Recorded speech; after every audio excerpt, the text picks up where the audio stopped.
Hello, I'm Mary Spicer, and thank you for joining me for this episode of Behind Fashion. In this unprecedented time, the fashion industry, like so many industries, is in distress. Around the world, we have gathered together to demand racial and social justice, and the work must continue. I created this series so that we could support one another as we move forward thoughtfully, mindfully, and collaboratively in this new fashion landscape. Over the next few weeks, I'm going to introduce you to many behind the fashion scenes, from producers to designers, models, hairdressers, and so many more. With a virus that discourages the interaction of people and the touching of clothing, what does the future hold for the fashion industry, and how are our roles changing? I look forward to collaborating and sharing our ideas as we move forward into this new fashion world. Today, it is my great pleasure to introduce all of you to Laurie DeJong. Laurie DeJong is the CEO and founder of LDJ Productions, an event agency in New York City with clients in the fashion, beauty, media, and tech industries, with a focus on furthering innovative event technology. Laurie was an agency producer for WME, IMG's New York Fashion Week platform, and spearheaded the multi-million-dollar platform's move from a tent to 5 separate locations. She has made multiple appearances on the Inc. 5000, the Women Presidents Organization's list of the 50 fastest growing women-owned businesses in North America, and was named one of New York's 50 fastest growing companies by Smart CEO. Ms. DeJong is also a trustee of Marist College, a member of the Women's Presidents Educational Organization, a member of the National Association of Professional Women, a guest writer for Entrepreneur Magazine, and was selected as the Enterprising Woman of the Year by Enterprising Women Magazine. Welcome, Laurie DeJong, and thank you so much for joining me on this episode of Behind Fashion. Thank you so much, Mary. It's nice to see you. I am over the moon that you would come onto my show, and I truly appreciate you taking the time. No, this is a great show, and it's a great service to the industry, so thank you. Thank you. Yeah. And, you know, before we start all things fashion, there is a pandemic happening.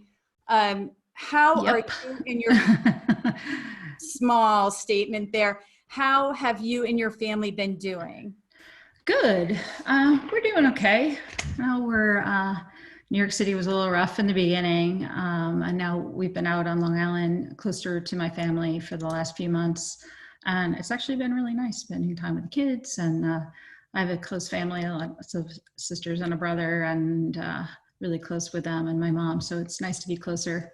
I'm not used to not traveling, so this is like very new for me, and it's kind of forced me to slow down, which has been nice, you know, but yeah, a rough time for everybody. Yeah, it certainly has. And I hope that we're getting near to some solutions on the entertainment industry, you know, fashion, everybody. We're just at a standstill. We do some things, but it's been a standstill. Now, you have attended multiple universities. You attended Harvard University's John F. Kennedy School of Business, Executive Education Program, International Development and Public Leadership. You attended Marist College for Social Work, and the University of Ireland in Galway. Yeah. And that it's many of us find that our paths are winding to where we end up. Can you share with us your journey into the fashion world? Sure. Well, I did my undergrad at Marist College in Poughkeepsie, and I was, believe it or not, a social work major. I was 18, so of course I had no idea what I wanted to do. So I knew is that I wanted to go abroad. And there was only 3 majors where you could actually spend a year in Europe and still graduate on time, which my parents were like, you have to graduate on time. So I chose social work. And at the end of the day, I think it was a really good major, the art of dealing with difficult people, which that's our industry. You know, that's our business. We're in the industry of service at the end of the day. So it was a really good major. And I was able to spend my junior year abroad at the University of UCG in Galway, and swam for their team. I swam for the Marist College swim team too. Swam for the Irish team. You're a swimmer, like a competitive swimmer? Yeah. Now I'm a swimmer, but no, not a casual swimmer. So yeah, love to swim. So you went abroad. How did you end up at Harvard? Harvard. So Harvard, I went back to school many years later, and I was at a point. I love to learn. Love to learn. I've always, I've gone back and taken continuing ed classes at many colleges in New York City, but I just love to learn. And I think, realizing that I was at a point where I realized I was kind of at my, kind of tapped out on my business skills with growing the business to a certain level. And I just needed to go back to school. I just needed to learn more. And then there was the foundation, which I know we're going to chat about, but I didn't really know much about running a foundation. So Harvard Kennedy, JF Kennedy School of Leadership is there's a lot of people that are in the nonprofit world that attend that university. So I met a lot of people. The whole their business model and their teaching model at Harvard is all very collaborative and based on case studies. So met a lot of people, learned just as much from my classmates as I did from my professors, and just it's been a great experience. And Yeah. enjoyed Cambridge too. So Sorry, did you just say Cambridge? Cambridge, Harvard is it's in Cambridge, Mass. Oh. It's it's beautiful, beautiful city. So loved being there. Yeah. I do love the East Coast. I've relocated to Colorado, but I'm originally from the East Coast. And so whenever I go back, we get to see the leaves changing and all the little beautiful towns. But now you started LDJ in 2002. Can you talk about your company and how it has grown now? Sure. So I actually started out my event career at Calvin Klein.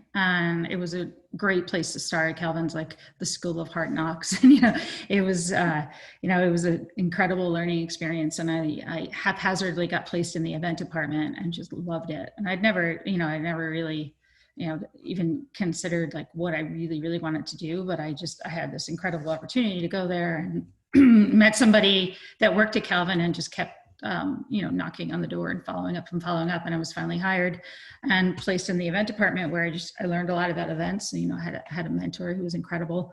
So then after I left Calvin, I had my kids and I had a few different roles. I just really I wanted to give it a shot. And so in 2002, right after 9/11, it started LDJ. And primarily in the very beginning, we were just doing events out in the Hamptons, just kind of like gala fundraiser type events. And then got my foot in the door at New York Fashion Week, again, by just chasing it down. And by that time I had already, I knew that I just absolutely needed to be associated with the fashion industry. I had, or the fashion show production industry. I had gone to a few shows and volunteered backstage. And I was like, I just need to do this. So I finally got in the door. And I had volunteered, I had done, everything. And when I talk to volunteers now, I tell them, when we were agency producers, I would tell them I started as a volunteer. So, it's going to really, if you're engaged in it and you love it, it could take you places, you never know. So then I became a venue manager, and slowly over the last 15 years, we, took over various parts of the operations and became agency producers in, it was, 2015 maybe. We started out by just doing overall venue management, and then started to manage the partnerships, the sponsors, and then the overall production. So we managed the day-to-day operations of the week-long show. Wow. That's a lot. Yeah, it takes an army, and there's a huge team involved. So it's all about just mobilizing people. And, again, it's service. So it's, white glove for everybody all the time. Yes. And I love how you started off saying just some nonprofits in the Hamptons, because that is a really big to do. That is high pressure.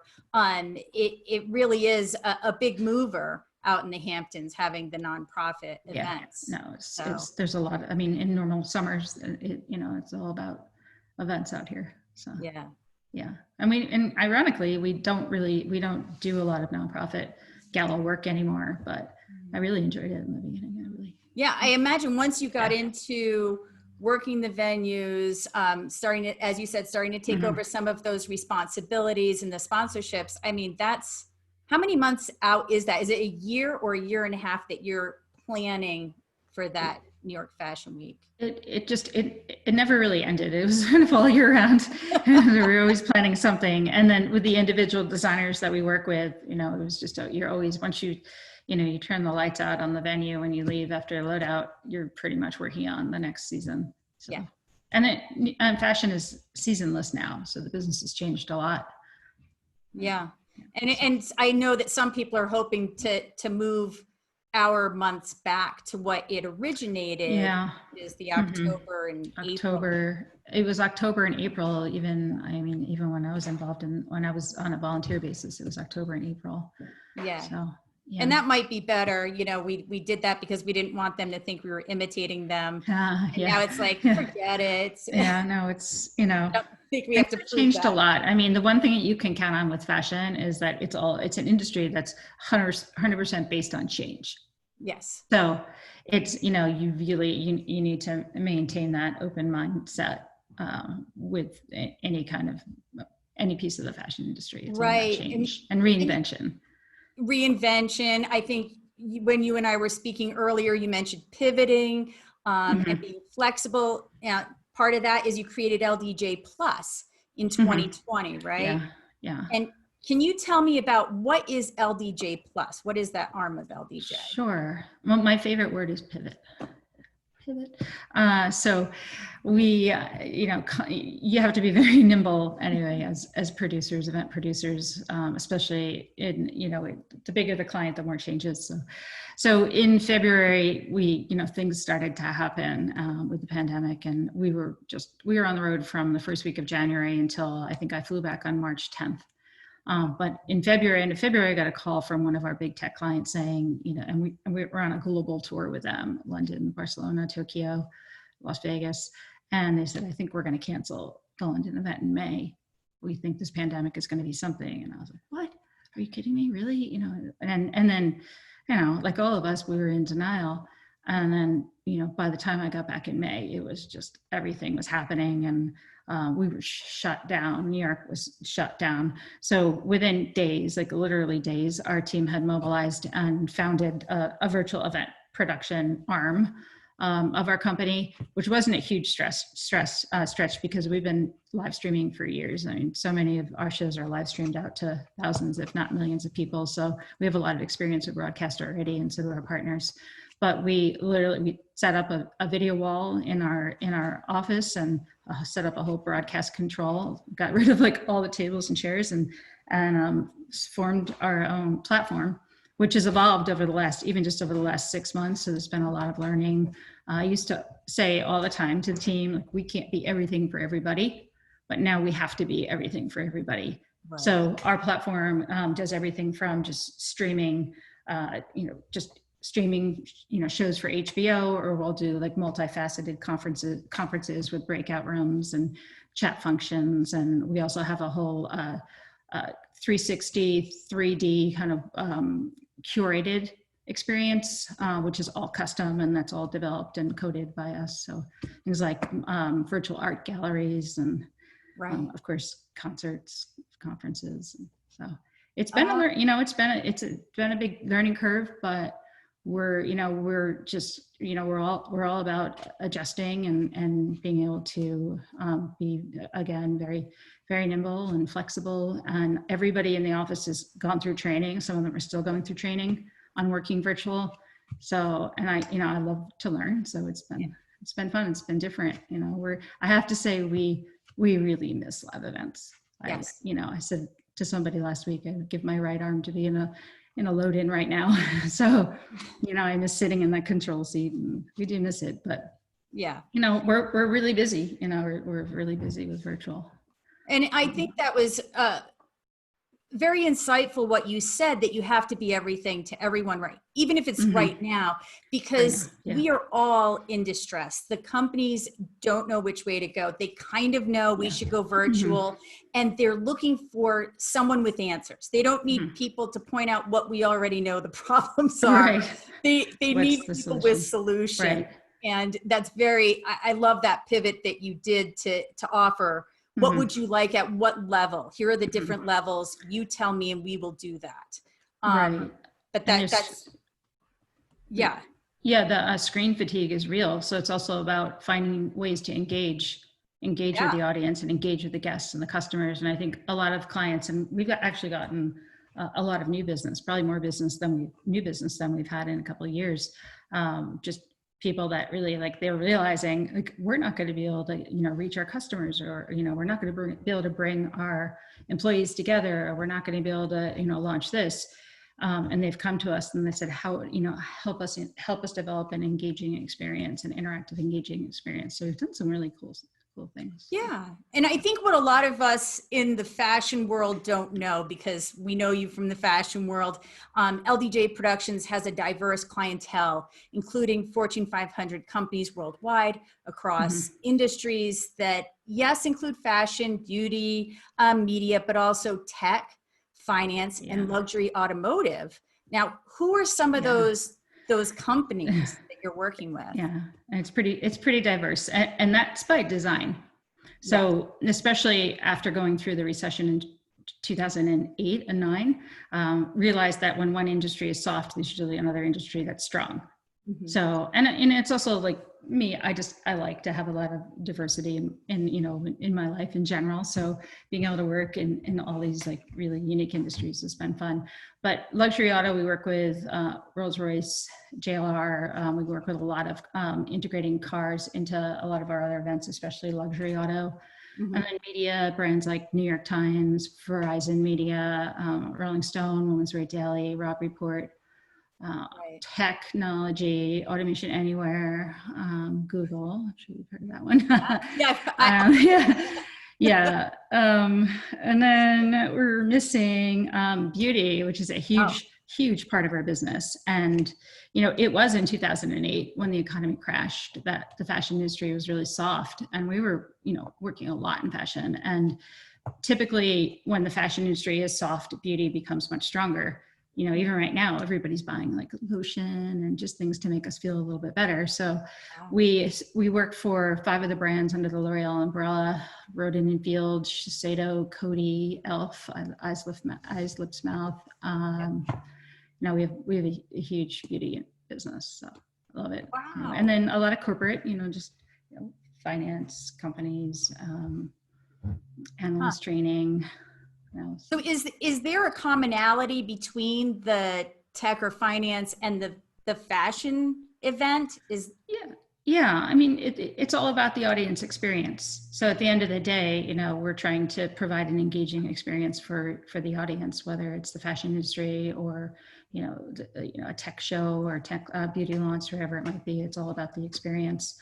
We do a lot of cross-pollination between our clients. So we'll go into, one of our tech clients and say, we did this for fashion. I think we should try this. We did a car ballet once. For Rolls-Royce, we did a car fashion show. So there's a lot of cross-pollination between our clients. We're working on something right now with one of our beauty clients and one of our music clients that's launching in a couple of weeks. I love, that part of it I really love. Collaboration and like you say, cross-pollination has really been big. And I saw that your company discusses return on experience, or ROE, whereas many discuss ROI, or return on investment. Is this the future of events, even now with the pandemic? Can we still experience brands socially distanced and still get that experience? Well, that's definitely the challenge, and it's finding the opportunity in that challenge. But the guest experience is definitely, it's a lot harder to achieve that virtually.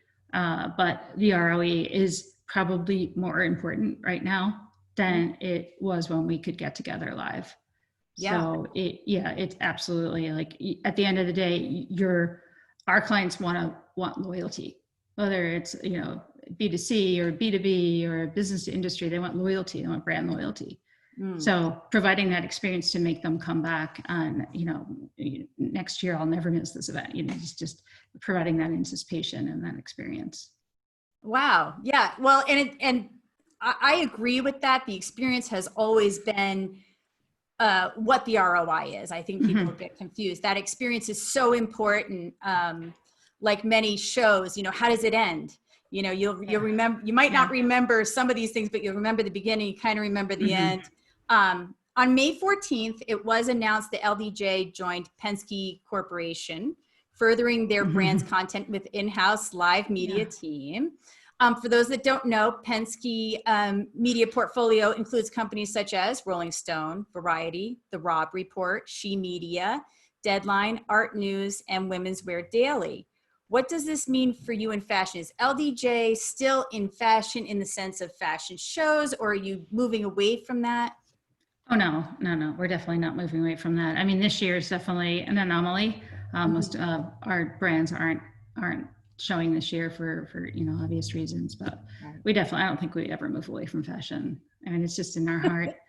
So Jay Penske is a CEO and owner of Penske Media Corporation, and he's a true visionary leader. I mean, he's built this business based on acquisition of existing companies, successful existing companies, and brought them in under his umbrella and has them kind of working autonomously, operating autonomously.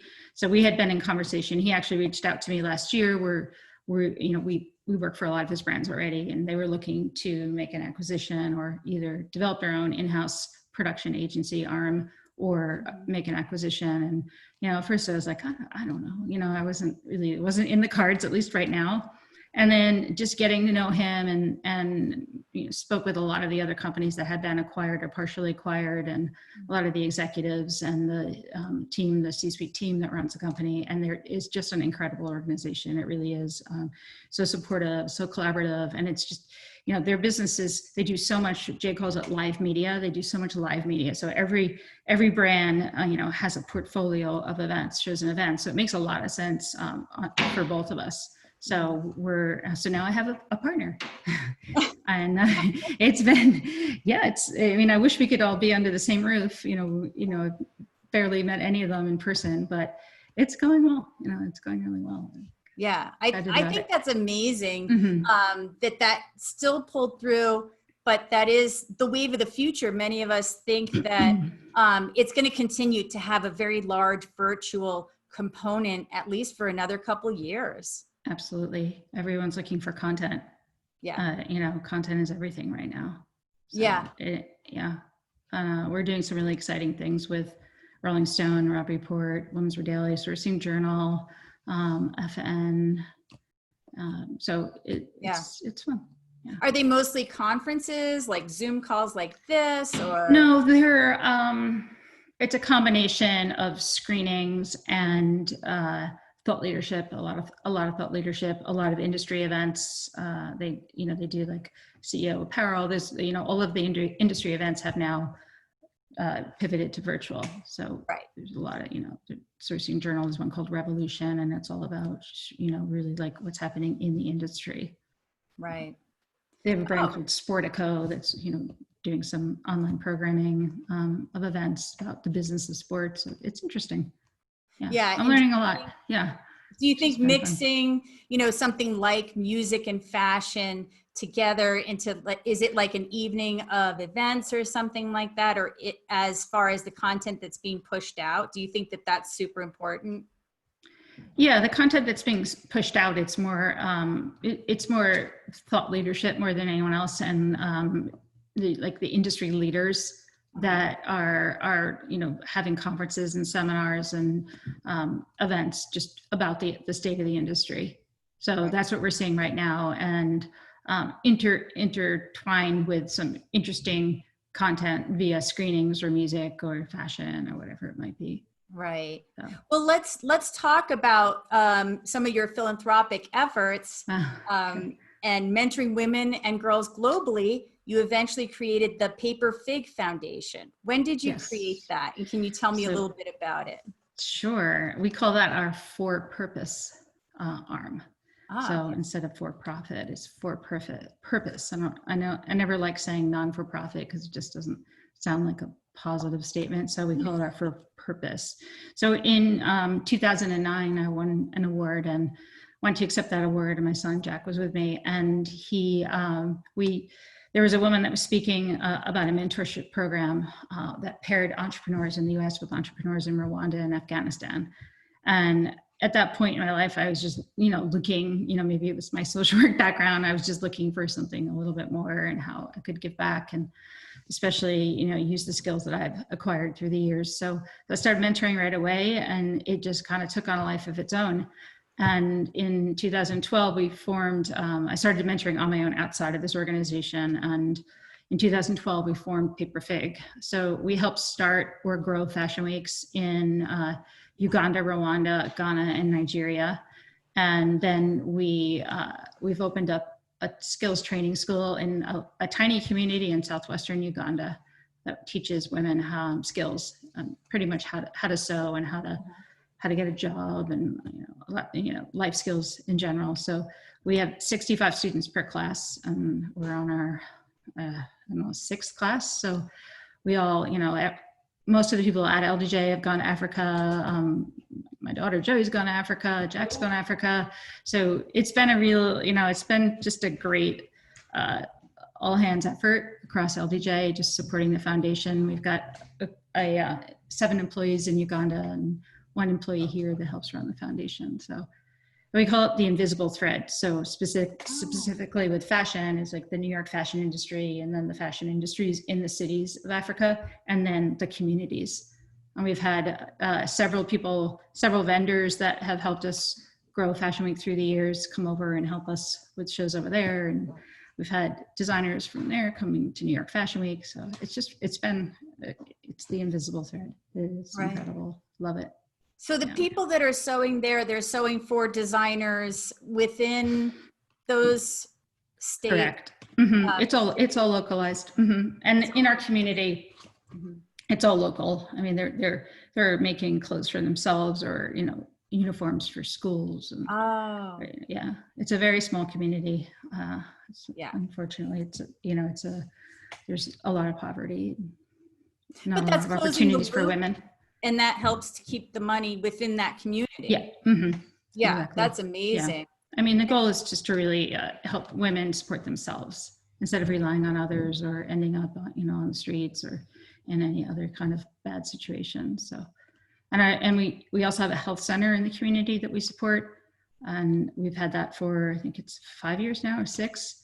And wow. It's a little community health center, and we treat basic illnesses and immunizations, and we have a whole COVID prevention protocol happening. Wow. So, and we have a school, and so it's been fun. That's huge.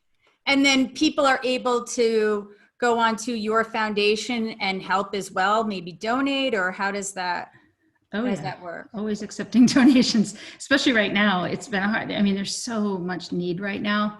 Yeah. So we're struggling a little bit with our foundation support. Paperfig.org. So yeah, and we have a wonderful head of development, and she keeps our website up to date and sends out mailers, and we have weekly meetings with our Uganda team. And it's really it's been an incredible experience.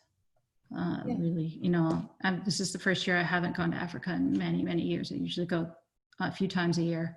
Yeah. It's definitely feeling that loss. Yeah. Isn't there a fashion week there that you were saying? Mm-hmm. Well, everything is canceled this year, but usually there's the last fashion week we did there was Kampala Fashion Week in Uganda. Yeah.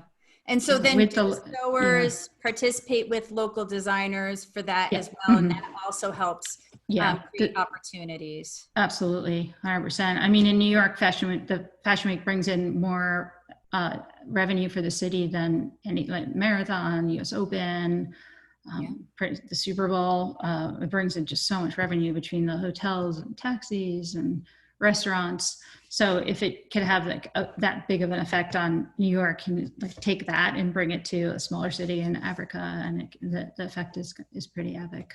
Well, that makes sense. And I'm so glad that you started that. I was really excited when I've seen it in the past mentioned about that. Now, I was in New York just last week, and I was going to drop off a mug, but your office is closed. But I would still like to cheers you. And next time I see you, I will give you a mug on all of your successes and your continued successes. Thank you. I'll cheer you with my Diet Coke. Diet Coke. Yeah.